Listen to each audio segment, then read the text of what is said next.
সবাই জানেন আজকে সারা বাংলাদেশ ব্যতীত সারা বাংলাদেশ আজকে কাঁদছে।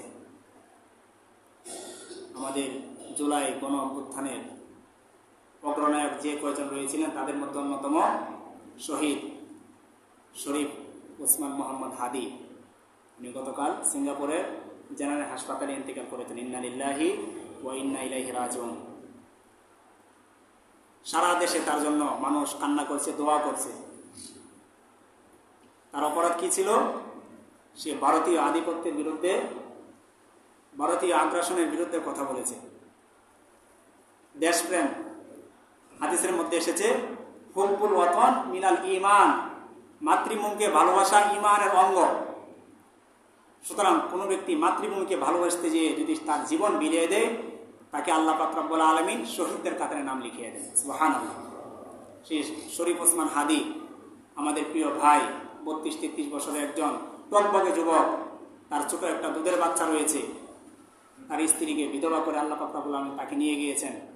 আজকে এই জুমার দিনে আমরা দোয়া করি আল্লাহ পাক রব্বুল আলামিন যেন তার পরিবারকে সবরে জামিল ইখতিয়ার করার তৌফিক দান করেন এবং শরীফ ওসমান হাদিকে যেন আল্লাহ পাক রব্বুল আলামিন শাহাদাতের উমিয়া সুরা হিসাবে আল্লাহ তাআলা তাকে কবুল করেন এবং এই শরীফ ওসমান হাদি থেকে যেন আমাদের পরবর্তী প্রজন্ম এবং এই প্রজন্ম যারা রয়েছে তারাও যেন তার থেকে শিক্ষা গ্রহণ করে যে মাতৃভূমিকে ভালোবাসা ঈমানের অঙ্গ।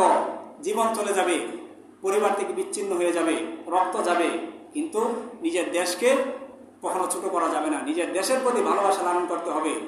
নিজের দেশের প্রতি ভারতীয় আগ্রাসন হোক, অন্য দেশের আগ্রাসন হোক, যাই হোক না কেন, সর্বদাই সত্যের পক্ষে, ন্যায়ের পক্ষে, ইনসাফের পক্ষে কথা বলতে হবে। মোহতারাম হাজরিন, যারা তার সাথে এরকম হত্যাযজ্ঞ ঘটিয়েছে, আল্লাহ পাক রব্বুল আলামিন যেন তাদেরকে উত্তম ফয়সালা করে। আল্লাহ পাক যেন তাদের শান অনুযায়ী আল্লাহ যেন তাদেরকে কঠিন শাস্তির সম্মুখীন করেন।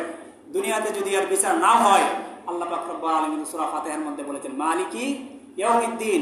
দুনিয়াতে কত বিচার হয় না, কত হত্যাযজ্ঞ করেছে, কত মানুষ ন্যায় বিচার পায় নাই। তার মানে কি এটা বিচার হবে না? অবশ্যই হবে। দুনিয়াতে থাকা অবস্থায় একটা পশু যদি আরেকটা পশুকে শিং দিয়ে গোতা দেয়, এটারও বিচার আল্লাহ তাআলা পরকালে করবেন। সুতরাং এই যে দুনিয়াতে হত্যাকাণ্ডগুলো ঘটছে, বিশেষ করে আমাদের এই প্রিয় মাতৃভূমি বাংলাদেশে যে অন্যায়গুলা, পাপাচারগুলা, যে হত্যাযজ্ঞগুলা সংঘটিত হচ্ছে, এটার বিচার আল্লাহ পাক অবশ্যই করবেন। মৃত্যুর পরে এটার বিচার অবশ্যই হবে। সুতরাং এখান থেকে আমাদের মনোবলকে আরো দৃঢ় করতে হবে। আমাদের পরবর্তী প্রজন্ম এবং আমাদের এই প্রজন্মকে জানাতে হবে যে স্বাধীন সার্বভৌমত্ব, এই 56,000 বর্গ মাইল, এটা হলো আমাদের ঈমানের একটা অংশ। সুতরাং এখানে যদি কেউ থাবা দিতে চায়, এখানে যদি কেউ রক্তচক্ষু দেখাতে চায়, তাদের বিরুদ্ধে লড়া, তাদের বিরুদ্ধে যুদ্ধ করা, তাদের বিরুদ্ধে রাজপথে নেমে আসা আমাদের ঈমানি দায়িত্ব।